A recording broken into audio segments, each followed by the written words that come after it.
Hey, everybody. Mark and I have over 20 years of experience as therapists and as addicts in long term successful recovery. We know better than anyone what works and what doesn't to break out of porn and sex addiction, heal betrayal trauma, and reclaim your relationship. And we've poured all of our personal and professional recovery and healing experience into a first of its kind program for addicts, spouses, and couples. We call it Dare to Connect. At least 4 times every week, we engage with you in real time, in the trenches, giving you the knowledge and the tools to take back your life and relationship. Whatever else you've done on your journey for healing and recovery, you've never done anything like this. Mark and I, we've made all the mistakes, so you don't have to. Don't reinvent the wheel. We all know tomorrow never comes. Look, don't wait one more day to change. Claim your free 2-week trial today at daretoconnectnow.com.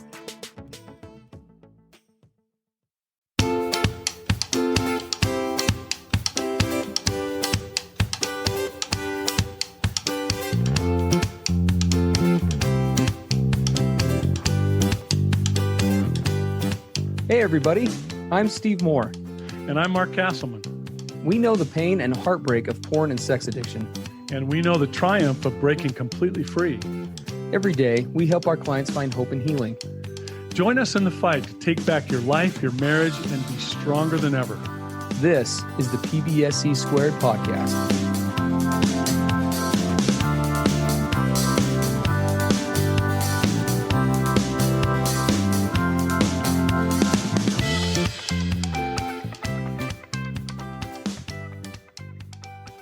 Hey, everybody. Steve and Mark with the PBSC podcast. We are coming at you today with episode 249. You can believe it. One short of 250. I know. We're just a few short weeks away from the 5th year anniversary of this thing. It's absolutely wild. Absolutely wild. But we have a great submission that came into us from a partner. And you can, as you can see from the title, maybe this is something that you can relate to in your marriage. I know that Mark and I talked about this off air, and I have 2 clients actually right now that struggle with this very dynamic. And it can be very frustrating for a partner, this idea of, as you can see by the title, my addict partner only engages in shallow conversation. Is there any hope he will ever treat me like a true friend and partner? So we're going to go ahead and read this. It's pretty quick. We won't take us long, and then we'll just jump right into it because even though this may not seem like to some like the top plate issue in a relationship, especially at the beginning of recovery, it can very quickly become a huge one as we navigate. So we're excited to go into this. So this is what she says. I have a question. My husband is very closed off to me. He doesn't tell me the important things about his life, family, or what really happens in his 12-step recovery meetings. It's like I have to know the answer and ask specific questions to get him to talk to me with any sort of detail. I know he used to do this to hide his pornography use and affairs. But even simple things, like going to a restaurant, he kept hidden. Is this just a part of his personality? He's sober from porn now, but still doesn't talk to me. It's like I only exist to him when he is at home. Now, this next part is quite extreme. He was recently in a car accident and didn't tell me until he came home from the hospital. Wow. Yeah, that's definitely there's definitely a lack of communication there. Is there any hope he will treat me like a true friend and partner, or has compartmentalization become so ingrained in him that this is just how it is? Good question. Really good question. Yeah, and as we read that, I think it's because of you, Steve, because you have a favorite song. And as soon as we read this today, your song came into my head. It's the song called "Say Something." I think the band is A Great Big World. The band is called, and I pulled one of the little chorus verses from that song, "Say Something," and this is, you could picture this partner literally singing this song to her addict partner, right? And the verse says, "Say something. I'm giving up on you. I'm sorry that I couldn't get to you. Anywhere I would have followed you. Say something. I'm giving up on you." Right? The whole song has this desperate plea. Please talk. Please connect. Please be intimate. Please show yourself to me. Let us come together. because this is so bad and has gone on so long that I'm really at the place of just giving up. Yeah. Yeah. Your heart really goes out to this betrayed partner. Yeah, if you feel like your tear ducts have become clogged by non-use and you need to clean them out, would definitely encourage you to look that song up. There's actually a great iteration of it by a guy named Kurt Hugo Schneider. If you look it up on YouTube, it's quite good. But the whole song is really just kind of a ballad about this relationship that is ending for the most tragic of reasons. It's not ending for the reasons that so many think it would end, right? In pornography or with an affair or with infidelity or the things that we tackle on this podcast so much, right? It ending because of silence. There's Yeah. just no talking, right? Yeah. Or there's Tragic. talking, but it's very surface. It's very, she uses the term compartmentalized. Yes. That she feels like she's in one of his little boxes, and he only interacts with her when he's in his at home box. It's a good way any to other put it. time, nothing going on. Yeah, absolutely. Well, so let's just dive right into this. First, let's just talk about the why, right? The why, and then and where does this come from? Why can addicts be so closed off to partners, right? There are lots of reasons why this can be the case. For some, it definitely can be a personality or style that was either learned in childhood, possibly genetics maybe contributed to it. Um, Just I a know. person who's more quiet, more introverted, more Mhm. reserved. I mean, we all know people like that. Sure. Absolutely. Right. Also can be learned from environment. Right. And I love that Mark put that in our notes today because it's very true. Right. Also trauma can play a huge role.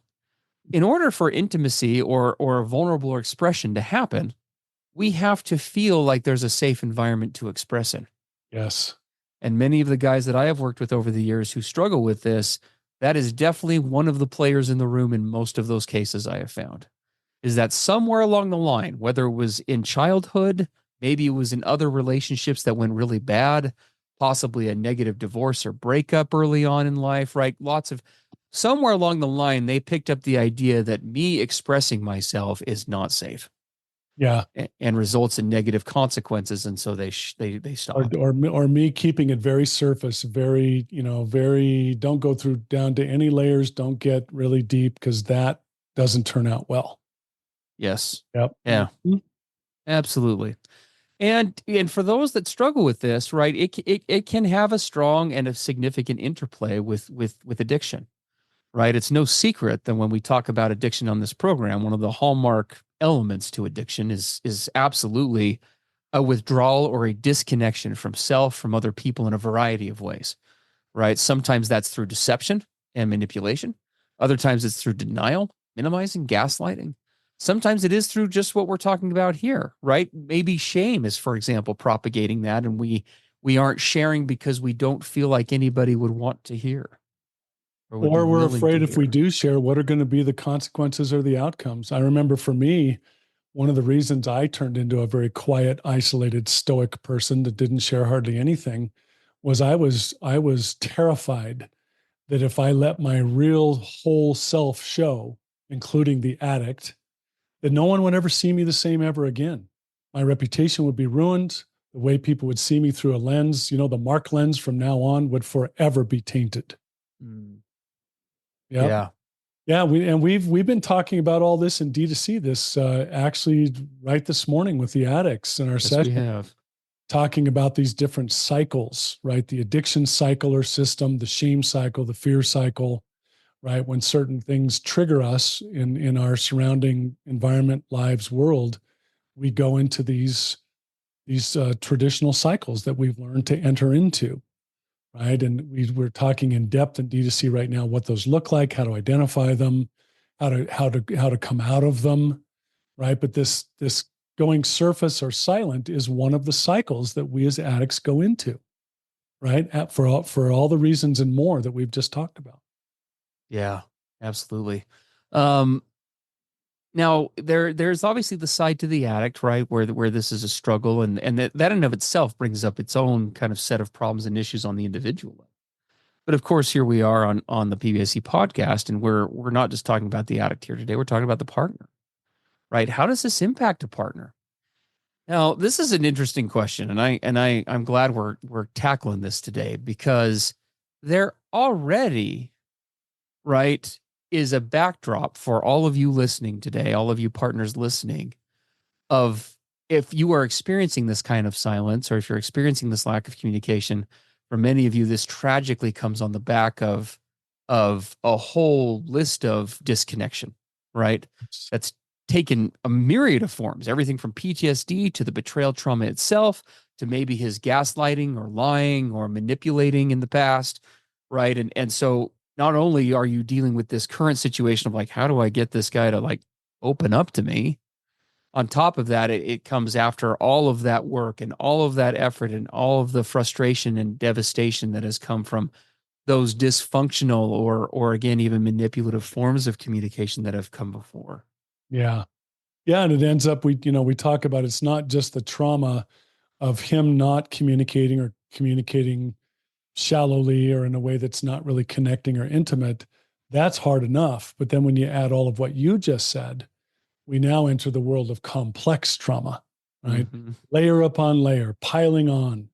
And then you can just hear this in what she's describing in what she sent us. It's not just the lack of communication or depth. That's very hard, but it's everything else that has gone on. Because she mentions affairs, she mentions pornography addiction, right? This lack of communication is on top of everything else. And that it's one of the reasons why it's so crazy hard. Yeah. Right?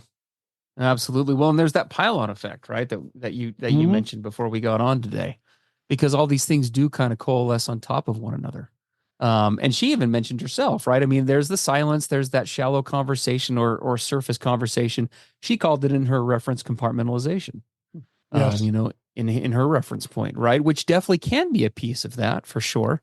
Compartmentalization, for those listening who may not be aware of, right? Like the name implies, it's just kind of where we take separate parts of our life, right? And we try to keep them separate from one another. Addicts do this all the time in a variety of ways, and others do it as well. But that is just one more piece, I guess you could say, of the pie that forms this situation that a partner finds themselves in, where anytime and you all have heard this before on our podcast, anytime we have instances where trauma is recurring, where it's happening over and over again, where the brain begins to identify patterns and respond accordingly, we are now dealing with what we would call a complex trauma situation. Exactly. And far more, not that simple trauma is easier to resolve, but right now we're up against not just dealing with an instance or an event, we're dealing with a series of events, a pattern, a lifestyle, right? And healing from that as well. Yeah. And as we were reading her submission, Steve, you and I really can relate to one thing that this might surprise people, but we found it to be so true. Even while partners are suffering horribly and legitimately from betrayal trauma, from all the PTSD like symptoms, the stress, all the stuff that goes on because of his betrayal, this giant, right, this giant cavern, this giant bomb that's been dropped. We still find that nearly all of the betrayed partners we work with still desperately want to connect and collaborate, which we find remarkable. After everything this betrayed partner has been through, in nearly every case, she still wants to have connection and collaboration at some level. Now, you think you just throw your hands in the air and say, I don't ever want to talk to this guy ever as long as we both live. But we rarely find that to be true. So there's this yearning that even through all of the trauma and the horrible bad behaviors on his part, she's still trying to connect, right? Still, like the song says, please say something. Yeah. It's just the resilience of partners listening is quite remarkable, and how they still yearn for connection even through all of that. We last week we actually by coincidence used that song as part of we call them D2C splashes. We at the beginning of some of our sessions we will occasionally kind of introduce something from the environment, something recovery oriented. Maybe we'll broadcast from somewhere new or unique. It's kind of one of the many cool things that we have going on in D2C. By the way, 2-week free trial, daretoconnectnow.com. Love to have you come join us. But we went through this song when, as we were discussing some of the dynamics between an addict and a partner, this idea came up, and I shared the following. I have seen marriages break up in my clinic, and so has Mark. And that is tragic no matter what. But as tragic as a marriage ending that really should end, because we're really at that point, we've tried everything, we've done everything that can be done, and there's a genuine incompatibility for a variety of reasons present. That's awful, but that's one thing. As if you couldn't somehow make a separation more tragic is this scenario that's being described in this song. Yes. Because a marriage or relationship that ends, and it doesn't have to. I don't even have words for that, because I've seen that play out in my office too, as has Mark. We have worked with too many men over the years, 30 or 40 clinical years between the two of us, whatever the crap it is. I have no idea what it is anymore. We have worked with too many men over the years and have been those men, frankly, in some cases where we were staring down the barrel of having a marriage end because of the most unnecessary of reasons, because we weren't bold enough or open enough or in tune enough or courageous enough to open our mouths and be courageous and speak up. Right. Say something. Yeah. Right. Well, and I as just we want look to acknowledge that dilemma that many of you partners find yeah, yourself for sure. in. Right. And so, you and I, Steve, talked about this. So what is this addict partner's responsibility? And we always hyphenate response hyphen ability. What is his ability to respond in this situation? Mm. And as we talked about that, we first very much can relate to all the things that can get in his way to change this: pride, ego, shame, fear, discomfort, lifelong habits, a lack of communication skills, right? All of this Yes. will too easily keep him from making the real commitment to change and starting to take the steps in that. And he gets to decide if he's going to be mindful of what's holding me back. Why do I keep doing this? Right? Identify what those things are, and then start to look at and get help for overcoming those obstacles. Right? What does that look like? Yeah. So there's that mindfulness stage at the beginning, right? Where we have to practice not some just having mindfulness, but we might have to connect ourselves with people who can help shed even more light on it than we can ourselves. And we have to come to that place of acceptance eventually, or progressive acceptance, I guess is a good way to put it, of saying, this is a problem. And here are the impacts that it's having right now. And if I play this tape forward, this is where this is taking me. This is where it's headed, right? Right. This is where we will end up. Or I can just go back to my traditional defensiveness, right? Defend, walls. Yep. Or I can decide, you know what, I am going to be response able and begin to alter myself in this process. Yeah. And you and I we talk a lot about lots of different things, like healthy sexuality is all about what you bring with you to that environment, right? Good communication is for these addict partners who struggle with this. It's all about what you bring with you to the coupleship communication, right? Outside Absolutely. that dialogue, what are you doing? And we have, if you could see our notes, practice in huge capital letters. Because here's the thing, you can't just decide one day you're going to be a great communicator and just leapfrog to it. Guys, we've had challenges with communication our whole lives. So we start to approach this from a practice standpoint. So communication starts with me, communication with myself. Am I journaling? Good, deep, emotional based, intimate journaling. I can't communicate with someone else if I don't communicate with me.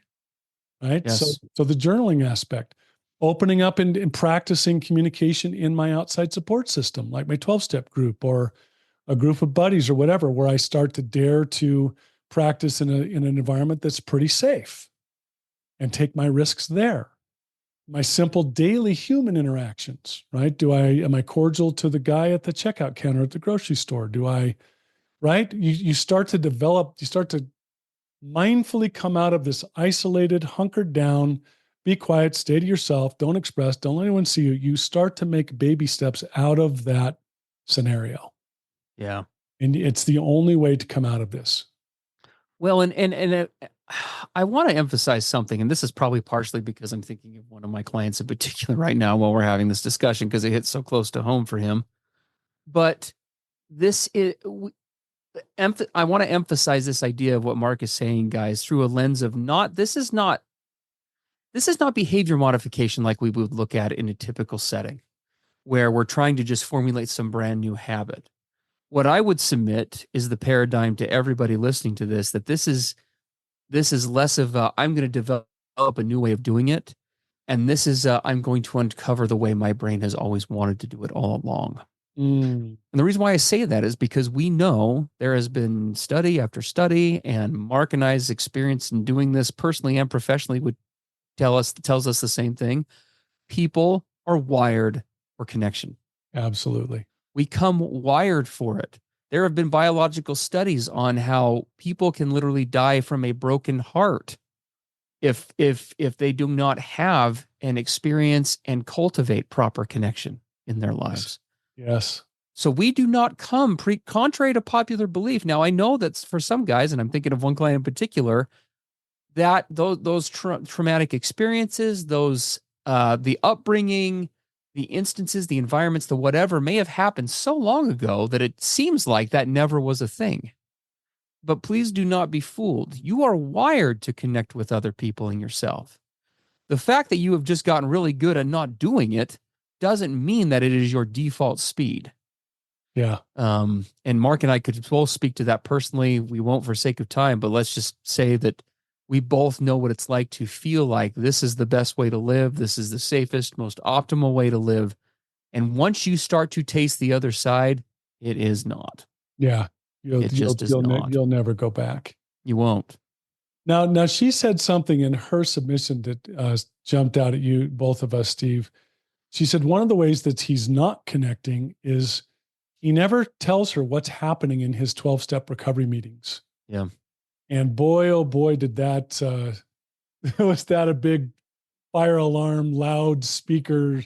Because if you've learned anything about our program, for example, in Dare to Connect, you'll know one of the very first things we will help addicts in recovery with is you want to be making deposits to the relationship trust account because it's been completely drained and is probably in arrears.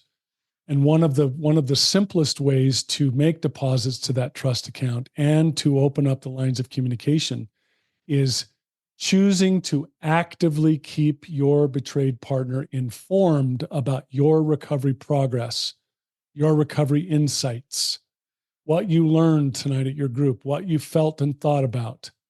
It is our job, guys, to keep our betrayed partners informed about how we are progressing. So they don't have to guess. So they don't have to be hypervigilant. So they don't have to fill in the blanks. It's one of the simplest ways for this guy to start to talk. It's just what he's learning, what he's finding, what he's experiencing. Well, and being very candid with all of you, we speak boldly here, and in D2C, we do the same. Guys, it's really the baseline expectation. If you are serious about this process, this is a baseline requirement. Yep. If we, at a baseline level, every partner on planet Earth, whether they were in the recovery process or not, deserves to know what their respective partner is thinking and feeling. It's the foundation of a relationship, right? We have to be sharing. We have to be opening up about the good, the bad, the ugly, the great, the whatever. Without the sharing component, intimacy breaks down. There is no way to connect without that piece. And we understand that for many of you, again, that may be foreign. It may be awkward. It may be just something you have not done in a long, long time. But that, I think, is where the next piece of this that kind of segues into the next piece that I wanted to mention, which is if you need to infuse what you're doing with this with some sort of a structure, and we strongly recommend that you do it. I have a gentleman that I worked with years ago. You know what one of his assignments was? He put in a reminder in his phone to go off roughly about the time every day he would go home from work to express appreciation for his wife about something. And he hated it at first. Well, Steve, this just feels fake. And I asked him, do you feel appreciative of your wife? Well, of course I feel appreciative of my wife. Do you? What things do you appreciate about her? Well, here's 5 things. When was the last time you told her any of those? Right. Right. And so what did we do? We created a structure for him to be able to authentically express what he's feeling because it's not his default speed to do that. And so whatever way you can implement that, but creating a structure, setting expectations, using a daily couples check-in, weekly partnership meeting, right? All of those are great starting points to be able to create a structure where this kind of connection can happen. Well, and Steve, I remember you shared a while back, and I've done this with a number of clients as well. We've had clients where they literally have to write down a script. Oh, yeah. About what they're going to say and what they're going to share because it's so foreign to them. It's one of the reasons they don't do it is because I don't know what to say and I stumble over my words and I end up looking like an idiot. And right, okay, you're going to write down a script and you're going to talk with your partner beforehand so that she understands it's not because you're a robot or it's not genuine. You're going to be vulnerable in sharing that it's the only way you know how to do it for now. Mm-hmm. Right, even to that place. Absolutely. And now to the guy, I can already hear the guys listening to this podcast if they haven't thrown something at their radio yet. Steve, that's not going to work. That's going to come off totally as fake to my partner. Pull out a piece of paper. What are you talking about? I have watched this happen in my office in real time where a spouse has broken down in tears because she just got done reading off an angry tirade to him. And he looked at me, I looked at him. He had that deer in the headlights look, and he's completely inept at this communication piece. So what did he do? Quivering hand reaches into his back pocket and pulls out. We used to print these off on an orange card in the office I used to work in. Pulls out his card and starts to use it. And she cried from tears of joy because she saw what? Not that he was doing it perfectly. He was doing the very best he knew how to do. Yeah. He was terrified. Because that usually is where he would shut down and sometimes just leave the room. He'd just get up and walk out. Yep. He'd just become overwhelmed and just done. But he didn't. He leaned into it the best he knew how and said, I'm going to trust this process. Even though it feels like I'm staring into the gates of hell, I'm going to do it. And he did. She could feel his intention. She could feel his genuine desire in it, even though he was sloppy and stumbling over himself and nervously reading from a card. It doesn't matter. Because he's fighting for her the best way he knows how. He's showing up. I love that. So that absolutely. So to all those who are here feeling that, excuse dispersed, excuse abolished. There you go. Right. All you guys listening, we know this is terrifying. Believe me, it was for me. But you get to decide if you're going to now start doing the consistent work. And this is very important, to progressively, please hear that word, to progressively develop and practice these communication skills. Absolutely. But no more excuses. Yep. And last one that I will add on, because again, I'm speaking to one of my clients here as well. I have noticed that this tends to be a problem with the generation 1 or 2 before me. More kind of, gosh, this is sound horrible, more of Mark's age inclination than my own. The baby boomers and younger. Yeah, and I've noticed that as a trend with some of my clients. It's not always the case, but that is some of it. And with that always comes the next excuse that I hear. Steve, we're too old to change. I've been this way forever. This is how I've always been. It's how they're going to put me in the pine box when I go. Yeah. If you want to make that decision that that's the case, then so be it. Your agency is your own, and I would never try to stop you or any of my clients from doing that. But I will not let any of my clients who ever step into my office use that as an excuse. If you want to use that as a reason, you go right ahead, but you be accountable for it, because that's a lie. And what I mean by that is that it is never, ever too late to change. Ever. You can change today. It may be small and it may be awkward, and it may involve you being the guy with the quivering hand reaching into your back pocket. But you can change.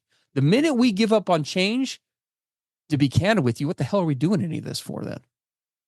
What is any of this for? If we're really not going to make improvement, why are you listening to this podcast? Why are you coming to Dare to Connect? Why are you, right? What are, either we can change and alter, and we can shoot for the world, shoot for a better world and for a better relationship. And that can become a reality or it can't. Yeah. So please don't fall into that. Just one little daring baby step today.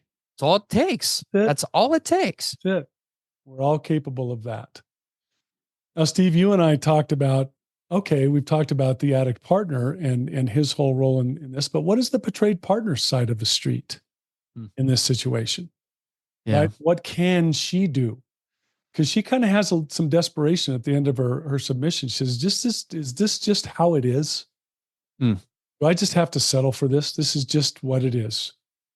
Yeah. And as you and I talked about it, we talk a lot in our Dare to Connect program to the betrayed partners in that program about stepping into the D2C culture of empowerment, right? Where is your power? What is your next right thing? What can you do to put yourself on the authentic path of your wants and needs being discussed, described, met, etc.? So that's the first thing we thought of for this partner.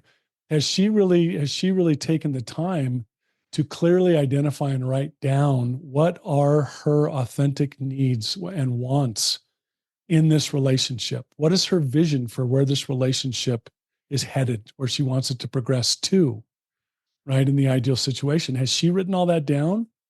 And has she created boundaries around those wants and needs? Right? Boundaries are not to force another's behavior, but to provide safety for what I want to need. As she created those boundaries, clear boundaries with clear outcomes and consequences. Absolutely. And then has all that been communicated to him? Well, and I think kind of as a tag along to that, what I would add to that as well is it is critical that a partner find and use in the most appropriate and vulnerable way possible to use her voice and to speak her truth. Absolutely. I've worked with many cases where we've had to do this around various things in recovery where a partner finds himself in this dilemma of I've tried X, Y, and Z and none of it's working. And the route that we usually choose to go there is we take all of the effort and emphasis that's being placed on changing him. We take that completely off and we put all of that emphasis into self and you making sure that you find your voice. If for example, you're a partner and you have a husband who is not sharing in an appropriate, non-guilting way, it is critical that in whatever way is appropriate for your relationship dynamic, whether it's an email check-in or ideally an in-person check-in or what have you, that he clearly understand in no uncertain term that one, you're honoring his agency and he gets to choose and he's the only one that can choose to make different choices. But you're also going to very clearly in no uncertain terms outline for him the impact that is having on a daily basis. Today, I do feel slightly less connected to you. Today, I feel a little less hope than I did yesterday about our marriage, and it scares me. Today, I feel a little closer to not being in this relationship any longer, and I have no idea what that means or when or if I'd ever go, but I don't feel as close to it today as I did yesterday. Yeah. And a lot of todays add up to something, and that scares me. Yeah, today we're married, we live together, but I feel very lonely. Yeah. Or today I feel like you don't include me in your life and that it feels like we're not even friends. And that hurts my heart deeply. Yes. Absolutely. And so what are we doing? What that does is it empowers partners to not stifle their voice any longer, and it puts the addict partner in the driver's seat of being account able. Yeah, because now he's truly seeing, even though he may not want to, if I'm making the choice to be quiet, I am being told here in no uncertain terms exactly what is on the line. Because when spouses don't speak up, now I want to be clear, this is not a spouse's job to facilitate change in him, nor would we ever ask you to try. But when spouses don't speak up, it does enable the addict. That is the reality. When a partner goes silent for whatever reason it may be, whatever else we run the risk of having happen there is we run the risk of creating a scenario where he is being let off the hook or is able to sit in his own denial or whatever the case is. Now, what he chooses to do with that information is his business. But it is important for your own mental health and for the sake of the relationship, in order for it to have the best chance possible, Continuing to rescue or beat around the bush is not going to do it. It's important that they know exactly what they're choosing, because that's the only way he can really choose. Yeah, he gets to choose. Yeah. And I would say, Steve, you and I talk about how important it is for these betrayed partners to be authentic, to be their true selves. It's not authentic to go along to get along. It's not authentic to be a doormat. It's not authentic to be continuing to engage in people pleasing in order to try to salvage this thing. None of that feels authentic to any of the partners that we work with. They say, I'm tired of all of that. You know, you could call it fakery or coping, or right, doing what I have to hold on by a thin thread. Now I'm just going to speak the feelings of my heart exactly as they're occurring. So he knows precisely where I am and where this is headed if there isn't change. Right? I'm going to be authentic and true to myself. Absolutely. So it's so important. Absolutely. Well, as we wrap up here, we get to kind of the end all. I guess the stopping point here. Will the obvious question in the room? Will we ever become true friends and partners? Right. That's what she asked at the end of her submission. Yep. And the answer to that, I think, is a big fat it depends. Yeah, it depends. Right. Because at the end of the day, it does take two to tango, and it takes both people to be invested in that way.